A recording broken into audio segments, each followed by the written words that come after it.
உலகில் உள்ள இயற்கையின் படைப்புகள் ஒவ்வொன்றிலும் ஏராளமான அதிசயங்கள் புதைந்துள்ளன என கூறினால் அது மிகையாகாது. ஒரு பெண்ணின் வயிற்றில் உருவாகும் கருவானது ஆணாக மாறுவதும் பெண்ணாக மாறுவதும் நமது கைகளில் கிடையாது. அதே சமயம் இந்த இரு பாலினங்களையும் தாண்டி திருநங்கை எனப்படும் மூன்றாம் பாலினமாக மாறுவது என்பதும் இயற்கையாக நடைபெறுவதுதான். ஆண் பெண் இணைந்து கர்ப்பம் தரித்து குழந்தை பெறுவது இயற்கையானது. அதேபோல் இயற்கையாகவே மூன்றாம் பாலினமாக மாறிய திருநங்கைகள் கருத்தரிக்க முடியுமா? மற்றவர்களைப் போல் குழந்தைக்கு பெற்றோராக முடியுமா என்ற கேள்வி பல ஆண்டுகளாக இருந்து வருகிறது. இந்த கேள்விக்கு ஆண் மற்றும் பெண்ணாக இருந்து திருநங்கைகளாக மாறிய தம்பதி பதிலளித்துள்ளனர். உலக வரலாற்றில் முதல் முறையாக திருநங்கை தம்பதி ஒரு குழந்தையை பெற்றெடுத்துள்ளனர். இந்த அதிசயத்தக்க தம்பதியை பற்றி இப்போது பார்ப்போம். தென் அமெரிக்க நாடுகளில் ஒன்றான ஈக்குவாடோரில் பெர்னாண்டோ மச்சாடோ மற்றும் டியான் ரோட்ரிகுஸ் என்ற திருநங்கை தம்பதி வசித்து வருகின்றனர். இவர்களில் பெர்னாண்டோ பெண்ணாக பிறந்து ஆணாகவும் டியானோ ஆணாக பிறந்து பெண்ணாகவும் உருமாறியவர்கள்.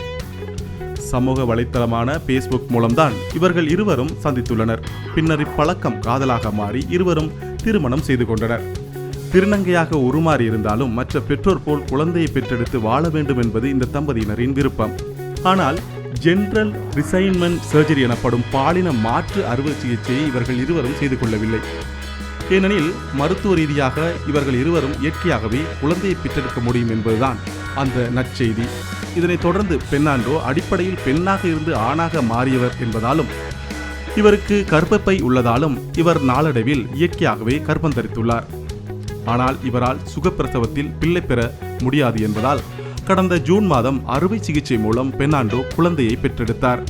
கர்ப்பம் தரித்த நாள் முதல் குழந்தையை பெற்றெடுத்த நாள் வரை சந்தித்த ஒவ்வொரு அனுபவத்தையும் இவர்கள் இருவரும் சமூக வலைத்தளத்தில் உற்சாகமாக பகிர்ந்து வந்துள்ளனர். குழந்தை பிறந்து 4 மாதங்களுக்கு பிறகு தற்போது அவர்களுடைய அனுபவங்களை நேரடியாக ஒரு தொலைக்காட்சிக்கு பேட்டி அளித்துள்ளனர். அதில் பிற பெற்றோர்கள் போல் நாங்களும் குழந்தையை பெற்றெடுத்து இருப்பது மிகவும் மகிழ்ச்சியை அளிக்கிறது. ஆனால் பிற பெற்றோருக்கு கிடைக்கும் உரிமைகள் எங்களுக்கு கிடைக்காது என்பது சிறிது வேதனை தருகிறது. ஈக்குவாடோர் நாட்டு சட்டப்படி ஆணாக பிறந்து பெண்ணாக மாறியவர்களுக்கு சில விதிமுறைகள் இருக்கின்றன. அதாவது இவர்கள் பிற பெண்களைப் போல் அனைத்து உரிமைகளுடன் வாழ வேண்டும் என்றால் அவர்களது ஆண்குறியை சிகிச்சை மூலம் அகற்ற வேண்டும். ஆனால் டியான் இந்த சிகிச்சை செய்யவில்லை என்பதால் இந்த திருநங்கை பெற்றோர் பிற பெற்றோர் போல் கருதப்பட மாட்டார்கள் என்பதுதான் அந்த வேதனையான செய்தி. இந்த சோகம் மனதில் இருந்தாலும் கூட எங்கள் இருவருக்கும் குழந்தை பிறந்துள்ளது. எங்கள் குடும்பத்தில் ஒரு புதியவர் சேர்ந்திருப்பது மகிழ்ச்சியை தருகிறது என டியான் உற்சாக குரலில் பேசியுள்ளார். உலக வரலாற்றில் திருநங்கை தம்பதிக்கு குழந்தை பிறந்துள்ள செய்தி வெளிச்சத்துக்கு வந்தது முதல் இந்த அதிசயத்தக்க பெற்றோருக்கு உலகம் முழுவதிலும் இருந்து வாழ்த்துக்கள் குவிந்த வண்ணம் இருக்கின்றன.